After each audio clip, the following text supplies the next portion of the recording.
Two birds, two pets, and of course, crazy people. Hey, before we get started, I just want to take 2 seconds, and I want to thank all those folks that have subscribed recently to the channel. There's been a big uptick in that, and I just want to, again, express my appreciation and gratitude for that, as well as those that have been with the Old Dog family for quite some time. Alrighty then. The topic is, do you deserve respect? And I'm speaking about that specifically here in the Philippines. And I think if you listen to what I have to say, you might be a little surprised as to how you earn respect here in the Philippines as opposed to in your home country. Okay, here comes my little video. Okay, well, we're talking about respect and how you can earn it or lose it here in the Philippines.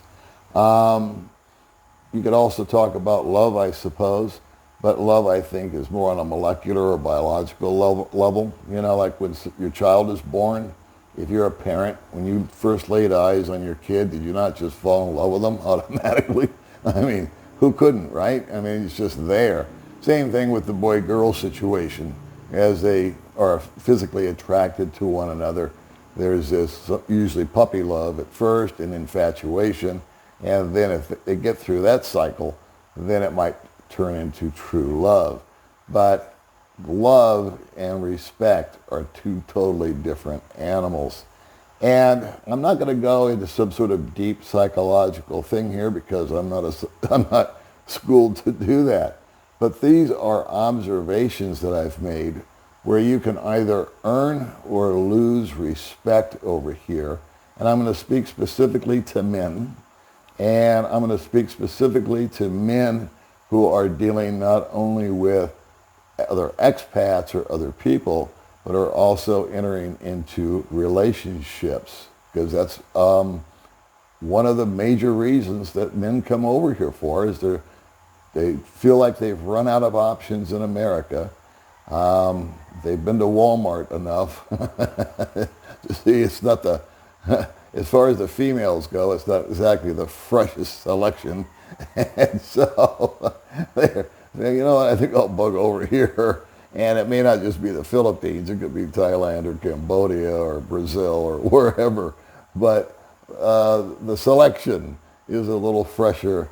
And the thing that I see going sideways with people here, and I've been guilty of it to a small degree, is that, and it kind of took me by surprise, because when I was in the States, if I was the guy that picked up the check, let's just say we all went out to dinner, and I was the guy that said, no, I got it, you know. Well, that kind of impressed people. That way they're like, wow, he must be doing pretty good. And the respect meter would be going up a little bit. Or if you were driving maybe a little nicer car than normal, or if your clothes were a little nicer cut and fit better and tailored and all that kind of jazz. You had the $200 haircut and the special glasses. There was just sort of a little bit of respect, like that's a class act. That guy or that gal, you know, they seem to be in tune with how to hold themselves and how to handle themselves and how they've progressed through life. So it's almost like an automatic respect. Over here, I think that's pretty much just swept off the table. And it comes on totally different levels. I've been guilty of doing it, but I have watched guys, especially new guys, and I've been meeting a bunch of new guys. And me and some of the older guys have been together meeting new guys. And once we've met the new guy and he's off on his thing, and me and the older guys are reviewing our conversation with him, we all come to the same conclusion. This guy's really going to succeed here because he's conducting himself properly, or this guy's going to be an absolute train wreck. And so where I think the biggest mistake is, and this might take you by surprise, is I have a saying. I tell my wife when I first met her, because I'd learned my lesson by then, I said, I'm not a foreigner, honey. I'm a foreigner. I have very poquito money, very little. I totally downplayed it. And you know what happens? If you're a nice person and you're not trying to put on the dog, as my father would say, and you're not trying to show off and pick up the check and do all that, you will earn more respect from the Filipino community than you would back home. It's the opposite. Again, I'll repeat it. Back home, I knew that when I picked up the check, or if somebody else picked up the check, I would say, wow, that was cool. That was kind. That was nice of that guy. Apparently he's doing well. That was really a gentlemanly thing to do.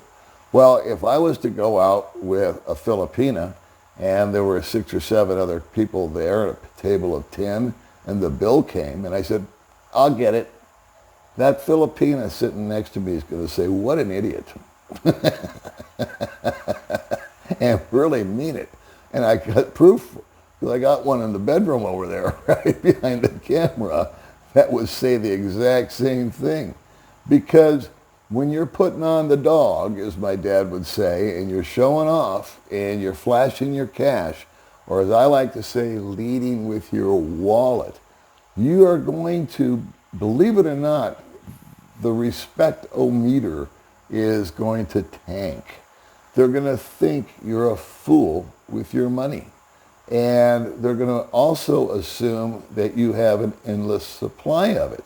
And then when they request it from you, which is almost going to be inevitable if you're hanging around with those types of people, and you give it to them, they're not going to respect you for it.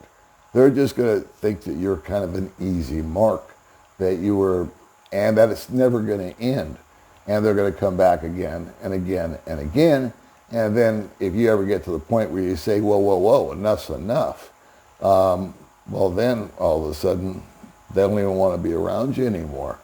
Where if you had just said, no, that's not in my budget. I would love to be able to give you that 100 pesos, that 1,000 pesos. If I could, I would. But you know what? I really am on a budget. I'm really watching my pesos here, and I hope you understand. And they will understand. Now, it also is a big deterrent to weed out the, what they call gold diggers, the type that want to just get together with you because of your money. What a litmus test this is. If you meet somebody for the first time, and maybe you take them someplace simple for lunch, nothing wrong with that. I would never overwhelm them with some big fancy restaurant. In fact, they may not even be comfortable there if they come from a poor background. Go someplace simple, have a nice meal, you find out that you guys are getting along, you're walking down the street, she notices a pair of shoes, and she says, well, those are cute, and the instinct that I would have, and I think I've asked guys, they go, would you go in and buy the shoes for them? And 100% have said yes. And I've said the same thing. I've said, yeah, if she saw a cute pair of shoes and they were $5 or $6, of course I would. But I really think, and I believe this with my heart, and I've shared it with others, if you're on it, especially if it's a first date, and you're walking down the street and she says, wow, those shoes are cute. If you said to her, you know what, I would love to get those for you, but it's just not in my budget. But maybe sometime in the future, I'll be able to do that for you. I guarantee you, if she's really likes you, she'll totally understand that, and she'll, more importantly, respect you for that. But if you just say, okay, sure, no problem, well, and let me back up, and she stays with you through that. In other words, the fact that you didn't buy her the shoes doesn't mean that she now doesn't want anything to do with you. That is a really, really good barometer to know where her head is at. The second you go in and kowtow and buy the shoes or the shirts or the shorts or the whatever she's seeing, well, it could go either way. She may just be a perfectly nice lady that said that and appreciates the gift. But I think the true test would be if you simply say no. All right, I promise this would be a short video. I'm going to end it right there. I will see you guys in the next video.